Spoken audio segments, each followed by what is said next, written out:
ole video thar lole leta hey country dangin ml10 low band to amaro chu vpn mangaluta khatianga agin game a vpn off lesia khel theite po kan lom thawani amaro chu update te hanom sela I base bo thil a chuanin in tab boilo lo ila tha ometi in a game te poni zan lama ki chon kan delete de ya age of valor hi khel kanom venual to tuna hianin ka friendly sa active chuanin hei kan huang khonin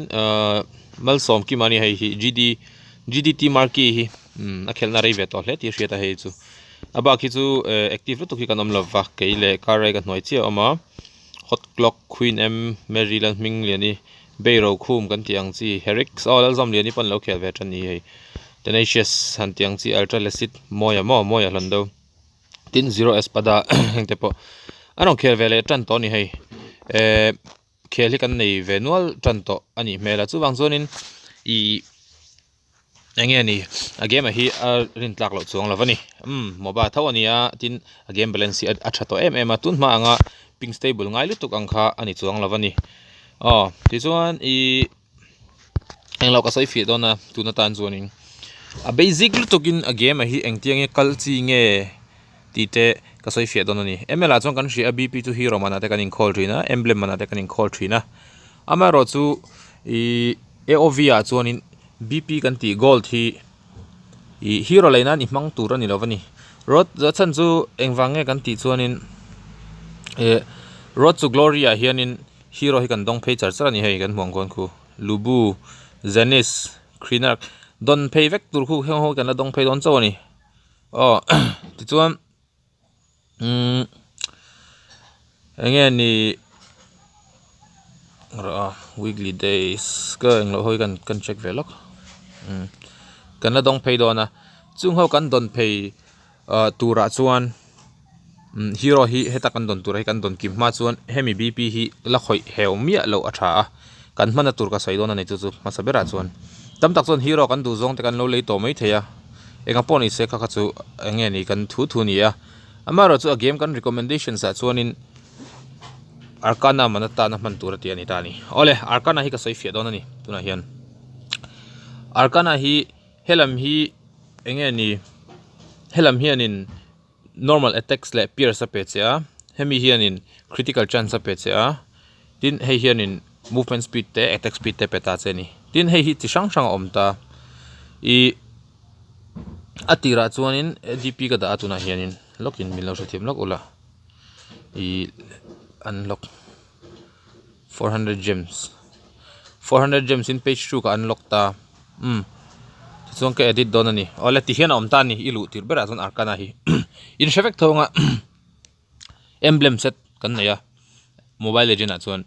emblem set tina khanin enge ni enteng an tiang tank emblem mage emblem assassin emblem etc kha om vek ani chung assassin emblem a chuan movement ka voi thumi pe a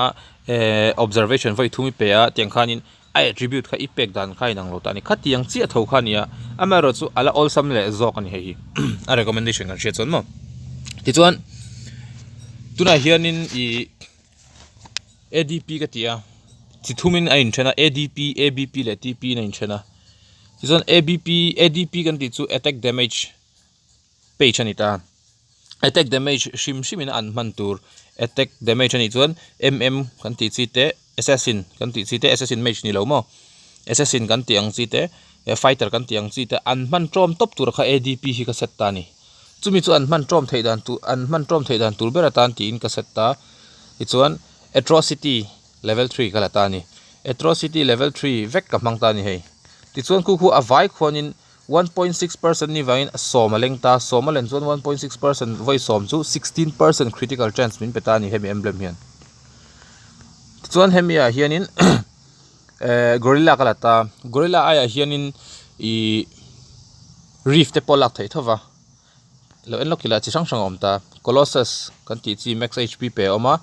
chun sep oma reef om boka lifesteal pe chi tyran to oma undying fish devour te po oma chi sang om ta ni kha aman da nei ang lo ta mage test tin level 1 level 2 level 3 om sang veka level 2 le level 1 hi in lei tur ani lo level 3 chau lei tur a to po to level 1 le 2 hian thona manga nei lawani ma seng in tuna hian kan hmuang kon hei hela don level 3 ka pe fura heng hi level 1 le kala nia kala nei dei lawani gold ka mang uide usia chuwang zonin hei nakina ka upgrade huna khanin khu 2270 hi ka Arcana enhancement engeni coin ang khani ta tichon a dei lo na zong gold chu sang khat somret pani angai ta level 3 up tur hian a vai pon ka up theya paruk ka ne ka paruk level 1 hi paruk kala nei me ka tuna hian level 3 a paruk hi ka up hianin bp hi sing khat sang khat somthum pani akal doi don ani chumi wangchon bp hi ilama mo don chau ani tin hemi hi pakhat hian in movement speed 1% le attack speed 1% mi pek chuan som level 3 vek kada chuan 10% ve ve in a chuak don tin ania ka emblem a hian ti chuan helama hian in normal pierce level 3 skewer hi 0.9 plus normal attack anita armor pierce kan ti chu penetration attack penetration khani maya 6.4 anita ni 6.4 ani chuan 6.4 into 10 ani chuan in 64% angka chuak don tin ani ta ni 0.9 to 9% angka total in chuak le don normal attack ti khanta person in chu sakta chu wang zon emblem e tha ani zon adp hi assassin fighter le warrior kan tiang chu fighter le engloina kam man tir khanta arcana hi level 2 hi tunami hi mage chatan ka set le dona abp ti na ming ka thlak lok don ani ABP kan ti chu ability ABP ability how anita ability page anita ability mang shim skills mang atanga damage ne ho mage kan tiang chi te support kan tiang chi te na an man tang kai tura tan anita ni ti chuanin reta hianin kan man tura chu kan emo enlightened hi angai ta ni enlightened hi tuna hian som kan nei meka enlightened hi level 1 chawlania ma se ka vua don tho ani enlighten hi som ka nei me ka enlighten vek ka mang hei hi ka ti na chan chu mei chawina anin man trom vek thei tur ti ani ta ni idu dani nang mani chat thei tho attribute than than nei hei sorry jon upper pula kan lutang upper pula hianin kan man tur chu devour ni dona devour hi level 3 vek in kan up don ni nakina poisa kan nei huna mo jon devour hei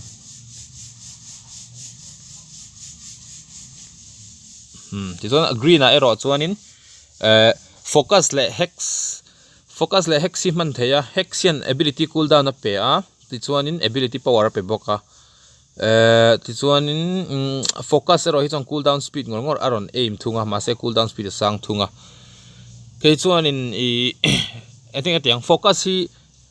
hero versatile de mang tan chon thai mema aman trom theina sa tin hero versatile baklo hero du bik te mang tan chuanin hex si tangkai vele thunga chuma chang tuna tan chuanin ke chuanin focus kala dona chan chu hero pakhat chaw ka mang pe don lawa ale tikhan ka emblem chu level 30 angani tani somthum ka da tani ti chuan hei hi idu huna I upgrade theita level 3 a level 3 apanga tiang khani ti don ni hei hi lochin sialok ro hei hi abp ability mage na anin man trom theida na emblem set traberani kuku I attribute su indani ability power 23 magic life steal 0 plus 33 cooldown speed plus 33 nitani first areta hian enlighten kada purple devour kada green hian focus kada tani tu chu mage hotan ti chuanin in gem hi in kholanga arcana page hon da that nan hian in mangdon ni ti chon hei hi tank page atang ka siam le dona TP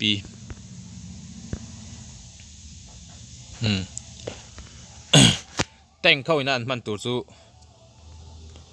indomitable ama saberang indomitable hi indomitable hi level 3 up level don nia hei hi reta indomitable ania purple hianin colossus in lang colossus hi kan lang na chan chu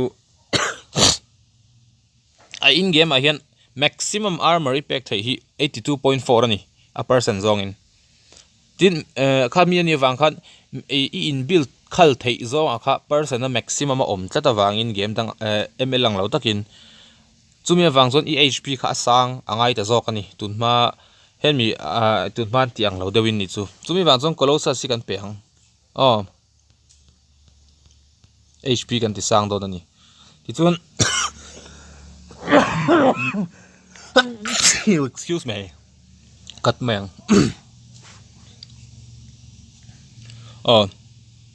ti chuan green color a chuan Valiance kan lang Valiance yang cooldown speed a pet ya max HP a enhance bok ani hei hi som kan da bok anga ti chuan a attribute kan lo kang armor pasari level 3 vek ni ta se armor ku sang do ni armor pasari max HP 416 magic life steal attack speed le cooldown speed a pet ani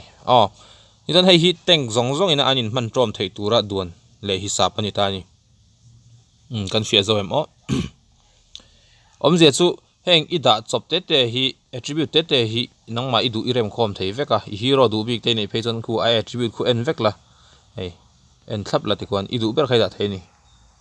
eng poni se chumi hero tan chon chumi chu ka danga chumi hero tan chon chumi chu ka danga ti ai chuan heng atir pathum hi chu attack damage page le ability page le tank page in da top la abak zong 4 5 6 7 ho hi unlock tha khuna chuanin i hero du big te tan khan i mang thei don ani eng poni se tuna tan chuanin all round angin hei hi ability page a hian ti hianin hei as a whole an man trom thei turin kan da phot rianga ti chon a hero guy ta karon siam huna a hero milte te a an page an ngei ber karon da le bokanga chu ke mani na kan lo soirem atan karon da thawanga tuna tan chuan hei hi attack zong in fighter assassin zong an mang thei areta atrocity level 3 in yap vekang atrocity danga ti chuanin trua gorilla danga green a skewer dang heng hi i up phuna hei ti kon kala up kim theilo ke pon red chu up kim vek to level 3 a purple kala up kim theilova milo invite le thina